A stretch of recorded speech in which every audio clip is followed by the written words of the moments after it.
হানজালার গোসল হয়েছিল তৃতীয় আসমানে জমজমের পানিতে। হযরত হানজালা রাদিয়াল্লাহু তাআলা আনহু তিনি সদ্য বিবাহ করেছেন।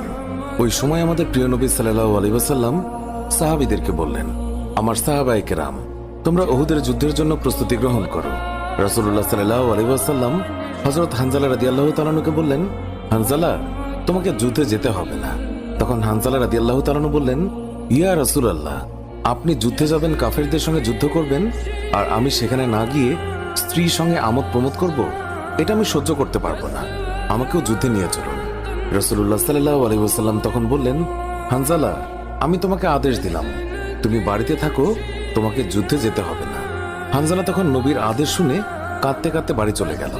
আমাদের প্রিয় নবী সাল্লাল্লাহু আলাইহি ওয়াসাল্লাম সাহাবীদেরকে নিয়ে যুদ্ধে চলে গেছেন। এদিকে সাহাবী হানজালা তার স্ত্রীর সঙ্গে রাত কাটানোর পর তার উপর গোসল ফরজ হয়ে গিয়েছে, তাই সে গোসল করতে গেছেন, পানি নিয়ে দাঁড়িয়েও গেছেন।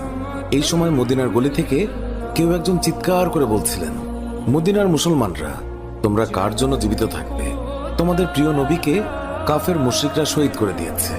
এই কথা যেই মাত্র হানজালার কানে পৌঁছালো, তখনই তিনি পানির বালতি ফেলে দিয়ে তার স্ত্রীর কাছে গেল এবং তার স্ত্রীকে বলল, হে আমার স্ত্রী, তাড়াতাড়ি আমার তলোয়ারটা দাও। যে কাপুরুষরা আমার নবীকে শহীদ করেছে, যে কাফেররা বিশ্বনবী হযরত মুহাম্মদ সাল্লাল্লাহু আলাইহি ওয়াসাল্লামকে হত্যা করেছে, আমি তাদেরকে ছাড়ব না। আজ হয় তারা মরবে, না হয় আমি মরব। যেই দুনিয়ায় নবী নেই, সেই দুনিয়ায় আমি বাঁচতে চাই না। দাও, আমার তলোয়ারটা দাও। তখন হানজালার স্ত্রী বললেন, আপনি আমার নবীর হত্যাকারীকে হত্যা করতে যাচ্ছেন?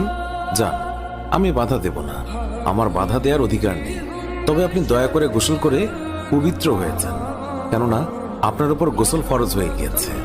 এছাড়াও আপনি যদি উহুদের ময়দানে শহীদ হয়েও যান, আমি কোনো দুঃখ করব না। উত্তরে হানজালা বললেন, না, যদি আমি গোসল করতে যাই, তবে আমার নবীর হত্যাকারীরা কিছু সময়ের জন্য হলেও বেঁচে থাকবে, এটা আমি হতে দিতে পারি না।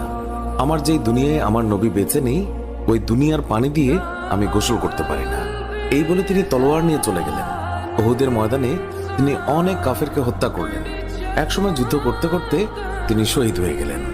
যুদ্ধ শেষ হয়ে গেলে আল্লাহর রাসূল সাহাবীদেরকে বললেন, হে আমার সাহাবীরা, তোমরা যাও, গিয়ে দেখো আমার যে সকল সাহাবায়ে কেরাম শহীদ হয়েছে তাদের লাশ সংগ্রহ করো এবং তাদেরকে গোসলবিহীন দাফনের ব্যবস্থা করো।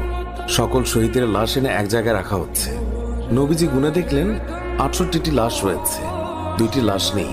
একজন তার চাচা হামজা রাদিয়াল্লাহু তাআলা আনহু, আর আরেকজন হানজালা রাদিয়াল্লাহু তাআলা আনহু। অস্থির হয়ে পড়লেন নবীজি। সব সাহাবাদের পাঠালেন লাশ খোঁজার জন্য। হঠাৎ বোরখা পরা এক মহিলা এসে দাঁড়ালেন নবীজির কাছে।